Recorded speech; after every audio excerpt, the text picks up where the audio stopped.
আসসালামু আলাইকুম। আমি ডক্টর এম তৌহিদুল ইসলাম, কনসালটেন্ট ফোরটি তৌহিদ আল্ট্রাসোনোগ্রাফি, চাউতলা, কুমিল্লা। আমাদের তৌহিদ আল্ট্রাসোনোগ্রাফিতে আমরা বরাবরই ভাস্কুলার আল্ট্রাসোনোগ্রাম গুলো করে থাকি। এছাড়াও ফোরটি অ্যানোমেলি স্ক্যান, ব্রেস্টের আল্ট্রা, থাইরয়েড আল্ট্রা এবং টেস্টিজের আল্ট্রা গুলোও হয়ে থাকে। হাই রেজুলেশন যত প্রকার আল্ট্রাসোনোগ্রাম আছে সবগুলোই আমাদের এখানে হয়ে থাকে। আজকে যে কেসটা নিয়ে আমরা আপনাদেরকে দেখাচ্ছি সেটা হচ্ছে একটা সচেতনতামূলক ভিডিও।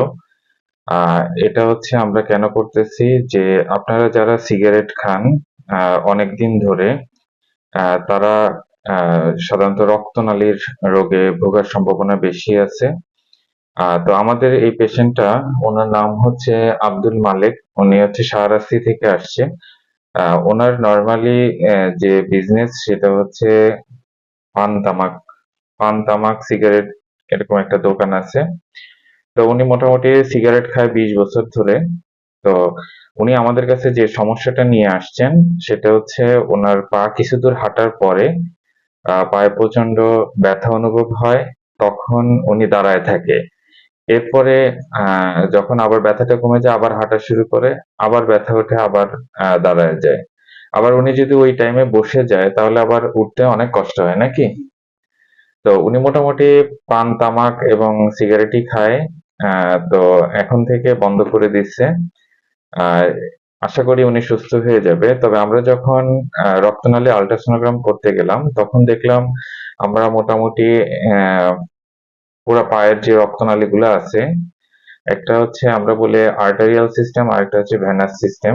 আর্টারিয়াল সিস্টেম দিয়ে হচ্ছে রক্তটা আসে, ভেনাস সিস্টেম দিয়ে রক্তটা আবার চলে যায়। তো আর্টারিয়াল সিস্টেম যতগুলো আমরা দেখলাম সবগুলোতেই প্রচুর পরিমাণে অ্যাথেরোস্ক্লেরোটিক চেঞ্জ, অর্থাৎ চর্বি জমে গেছে। এবং যখন আমরা হাঁটুর কাছে আসলাম, এখানে আছে পপলিটিয়াল আর্টারি। এই পপলিটিয়াল আর্টারি দুই পাশেরই প্রচুর পরিমাণে আহ চর্বি জমে গেছে এবং রক্তনালী সরু হয়ে গেছে, এবং যতই নিচের দিকে আসতে থাকলাম ততই দেখলাম যে রক্তনালীগুলো সরু হয়ে রক্ত চলাচল কমে গেছে, যেটাকে আমরা ভাস্কুলার ভাষায় বলি স্টাম্প থাম্ব ফ্লো। অর্থাৎ প্রায় রক্তনালীগুলো ব্লক হয়ে যাচ্ছে।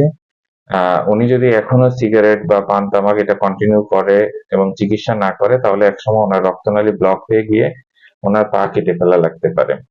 যেহেতু ওনার একটা পজিটিভ দিক আছে, সেটা হচ্ছে ওনার ডায়াবেটিস এবং উচ্চ রক্তচাপ নেই, নাকি? তো যার কারণে উনি এখনো ভালো আছে। কারণ আমরা যখন এখানে আর্টারিয়া ডরসালিস পেডিসে দেখলাম রক্ত চলাচল খুবই কমে গেছে। এবং এজন্যই ওনার এই যে কাপ মাসেল, এই মাংসপেশিতে হাঁটার পরে ব্যথা অনুভব হয়।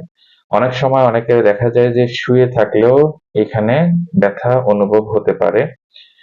তবে সাধারণত যে পেরিফেরাল ভাস্কুলার ডিজিজ, এসব ক্ষেত্রে সাধারণত হাঁটার সময় পায়ে ব্যথা অনুভব হয়।